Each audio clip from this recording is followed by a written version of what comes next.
Welcome back to the channel. This is Betrayal in Blue, Cops Have Crossed the Line, number 16. As always, please like, subscribe to the channel, put some comments in the comment section. Any questions you have, you'd like me to answer in a future video or privately if you want, I'll email you privately. We talked previously about trying to keep the video shorter. I'm going to try to stick to that today. We'll see what happens. Down below in the links, you'll see a link to the Amazon video for the 7.5, the Amazon book for Betrayal in Blue, some merchandise, coffee cups, t-shirts, hats, things like that. Feel free to check them out. And also Instagram and Facebook groups, things like that. All right.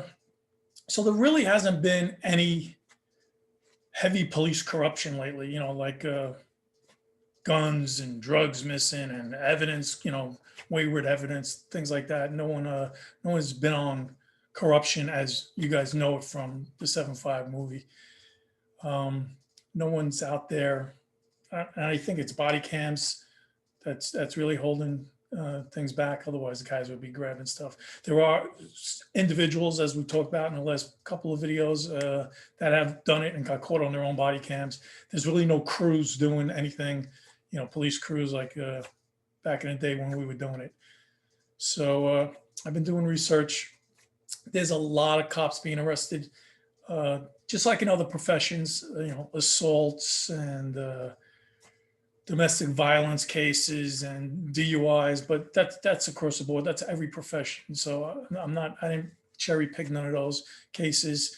DUIs, I get it because everything's on video now, dash cams and body cams and things like that. So they're arresting other cops. But back in the day, even civilians, I mean, obviously guys made DUIs arrests back in the day. I didn't make DUI arrests at all. The way I was taught by the veterans on the job, first of all, you don't give even summonses to working people that need their license, to do a job. You don't, like delivery drivers, truck drivers, things like that. You give them a warning admonish, it was called, and you let them go. Back in the day, it was a paper license, so you could write on the back of their license, warn such and such a date and your shield number. So then if they get stopped again and another cop sees that, they could use their discretion to then give a summons. DUIs, I didn't arrest nobody for DUIs unless they actually ran into us, which I think happened once or twice, and hit the patrol car. What I used to do for DUI was take their keys, lock their keys in the trunk of their car, and then call them a cab and let them go home. Or if they knew the number of a family member, have a family member come pick them up. So that's how we handled it back then. And anyway, that's being done across the board. Every profession gets locked up for those three things I just mentioned: domestic violence, simple assaults, and DUIs. What has surprised me is what cops have been getting arrested for. And we've talked about this in, a couple of the older videos. Go back and look at them if you want. Cops are being arrested for sexual assaults of minors, like school-age children. School resource officers having sex with, I guess they think it's consensual because the young girl says yes, and they're having sex together. They're minors. You guys know better. So just going to talk briefly about four different cops arrested for 4 different things in 4 different states.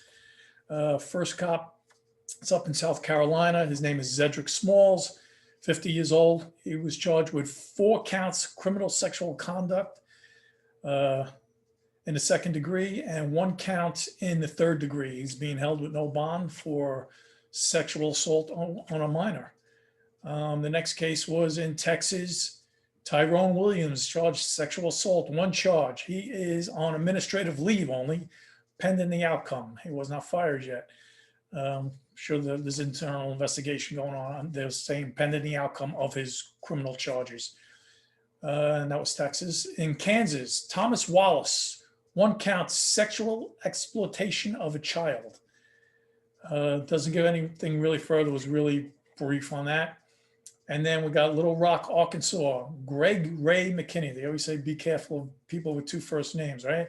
Greg Ray McKinney, 54, 2 counts of child porn, and he's being held with no bond. So that's really, I mean, I gotta think that's above the average of other professions of people being arrested for assault on minors like that, sexual assaults. All right, so the one case we're going to get a little deeper into, not too deep because I want to keep them brief, is was also Texas, sort of a road rage incident, I guess. It was a woman driving her vehicle and a off-duty police officer. Doesn't say if he was in a patrol vehicle off-duty or his personal vehicle off-duty, but it does state he was off-duty. They came to a near miss accident. They both stopped. The now victim got out of her car and approached the officer. The officer, his name was Eric Stoneburner. He shot her multiple times. So I'm sure he's going to claim he was in fear for his life. There's going to be a brief video put up where the victim's actually talking. So it's not going to go into homicide charge. It was, I guess, there were minor wounds. There were nothing critical about the wounds, but she was shot multiple times. So she'll talk a little bit about how she got out of the car, and she does say that she said, I think she says, "What's wrong with you, bro?" Something like that. And then he takes out his gun and fires multiple times, according to her. Obviously, Eric has not given a public statement on this, and it's going to go to court, or he'll plead out, or he'll fight it. We'll see what happens. Like I said, I'm sure he's going to claim he feared for his life when she approached him. So we'll see what happens with that. And I'll put up the video for you guys. Off-duty police officer that did not identify himself for no reason.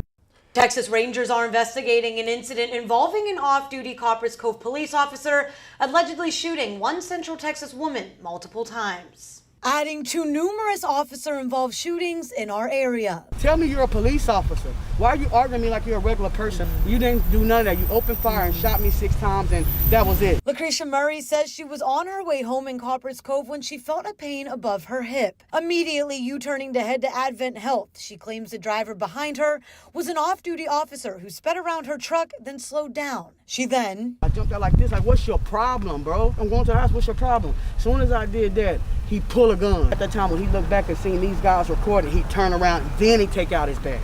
The Texas Rangers are investigating the incident in Copperas Cove, but denied an interview, saying there's no additional information available at this time. Quick Q&A. Q&A was, have I ever missed money once I became corrupt? There were multiple times I missed money, especially at the beginning when I first crossed the line. I wasn't brazen enough. That's the word I'm looking for. Well, I wasn't brazen enough to just grab the money, so I would point it out to my partner until I was more, I guess, seasoned at stealing. So one time it was, and this also goes to a previous video where a Q&A was, do I know of other officers that were corrupt? So there was a call for drug sales. Went to the location, and we went down into the basement where the drug sales were. It was an abandoned building. And right away, it's the cinder block walls in the basement, and a lot of those cinder blocks are knocked out, cracks in them. And I see a big, thick roll of money in the wall. So I go over to it, and I put my hand on it. I was going to pull it out, and I was like, there was other officers there. It wasn't just me and my partner. So I probably, if it was me and my partner, I would have did it, because at that point I had trusted him. I didn't know these other guys. Oh, I knew them, but I didn't know their extent, if they were involved in corruption or not. So I thought better of taking the money, and I went over to my partner to tell him, because I knew he would be brazen enough to do it. And by the time I walked maybe 20 feet to where he was on the other side of the basement, told him about it and brought him back. Money was gone. So one of the other cops there grabbed the money. It was probably a good $3,000 to $5,000. It was a nice thick stack of hundreds.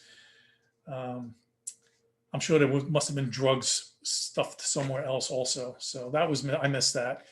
And we missed out on that because I wasn't really brazen enough. Is that good or bad? I don't know. Anyway, so that answers the Q&A. All right.